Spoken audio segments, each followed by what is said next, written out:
Igaruka rya Africa Nova hagiye gusohora indirimbo kuri wa gatandatu igenekerezo ry'indwi, indirimbo yise Intwari za Demokrasi, ikazosohokera ku nshuro ya mbere ngaha nyene muri kino kibanza turimwo ni Mutima Bar. Kwinjirizo bari ku buntu, tuzaba turi kumwe n'abandi baririmbyi, aho ndavuga nka band yitwa Marhaba Band, tuzaba turi kumwe na Nkunda Abantu benshi baramuzi Alfred, tuzaba turi kumwe n'aba DJ nka DJ Montana, aba MCs bari batatu. BTV Burundi presents B News.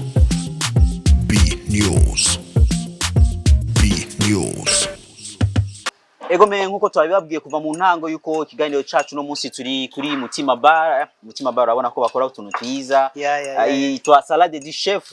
Ni chef. Iyo nabimenye nari gukomanda jewe. Je nka jewe ntanywa ibintu nk'ivyo, nywa amazi, ariko n'amazi yawe urabona ko ameze neza cyane. Turi kumwe no munsi n'umutumire wacu yitwa Amipro. Amipro numwe mu bamenyesha makuru basanzwe bakorera Radio Buja FM kiganiro Each Connection.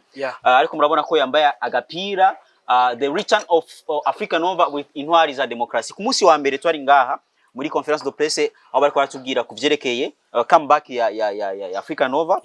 Turamukurikiranye live kuri ubuhinga bwa none.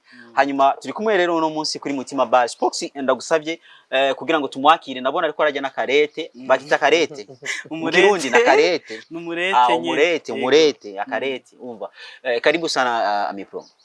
Asante sana Rafa, asante sana Spox, urakoze BTV. Yes, Amipro numwe mu bariko mu batanguye bari mu nteguro na cancane y'igiteramo cimirije kizobera kuri wa gatandatu ahanyene kuri Mutima Bar. Ami tudatevye cyane, urashaka kutubwira uko bitegura?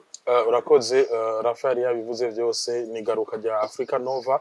Africa Nova no muririmbyi twese tuzi yuko yakoze byinshi mu gihugu cy'u Burundi, yakoze indirimbo nyinshi no munsi presque ahantu hose yabera ico no kwita karaoke canke music live. Indirimbo ziwe zama ziriko ziravuzwa ndetse zisubirwamo n'abaririmbyi bagiye batandukanye. Africa Nova rero hagiye gusohora indirimbo kuri wa gatandatu igenekerezo ry'indwi, indirimbo yise Intwari za Demokrasi.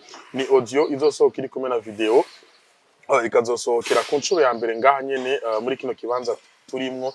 Ikibanza cizona ko bakora n'ibintu vyiza, nabonye murafise n'agasalade keza ku karete kameze neza. Ni Mutima Bar, niyo bizobera ahanyene turi. Kwinjirizo bari ku buntu, ariko ntituzobona video gusa na audio, ntituzomubona Africa Nova gusa.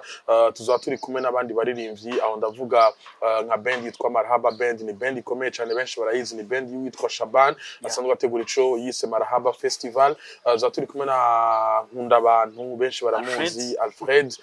Tuzaba turi kumwe n'aba DJ nka DJ Montana, aba MCs bari batatu, jewe nyene Amipro, Spox kuri BTV amena Christian Savye kuri Radio Isanganiro. Nuko bizoyemeze kwinjirizo bari for free. Hama turabe twumvirize audio, twongere turamasanamu indirimbo Intwari za Demokrasi ya Africa Nova. Africa Nova yarabivuze kuvyerekeye Intwari za Demokrasi. Kumbure ariyo nabandi bashasha bashobora kuba bariko barakurikirana kino kiganiro ubwa mbere kuvyerekeye iyo nkuru. Ushaka kutubwira gatoyi kuvyerekeye iyo ndirimbo Intwari za Demokrasi? Ni indirimbo ya politike canke ni indirimbo y'urukundo? Ni indirimbo imeze gute mbese? Si indirimbo ya politike, ni indirimbo ihayagiza igihugu cy'u Burundi. Ni indirimbo yerekana yuko nimba no munsi tugeze ngaha hari abantu bitanze kugira ngo dushobore kugera aho tugeze no munsi. Nibaza yuko twese tuzi neza yuko hari abantu bakoze ibishoboka byose kugira ngo no munsi dushobore kuba turi ngaha. Nyuma y'abakoroni bashoboye kudukoloniza, ariko hari abarundi bavuze bati turakeneye ubwigenge, turakeneye amahoro, kubera iki twokwama dutwagwa n'abakoroni, ariko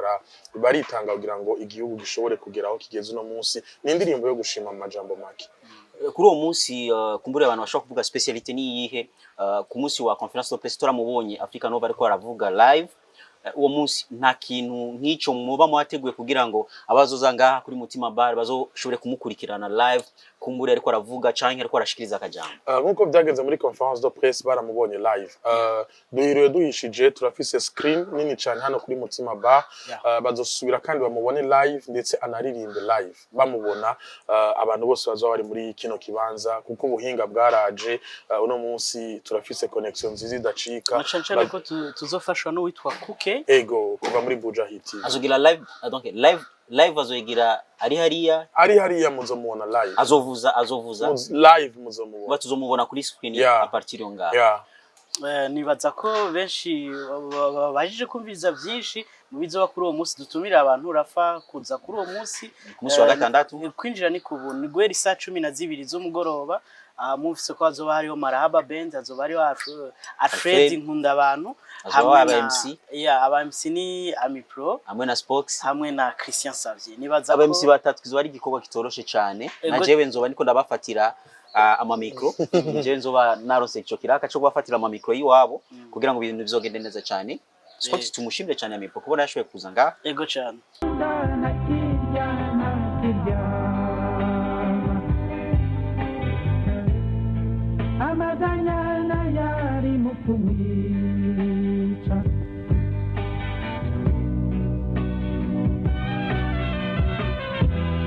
BTV Burundi presents B News.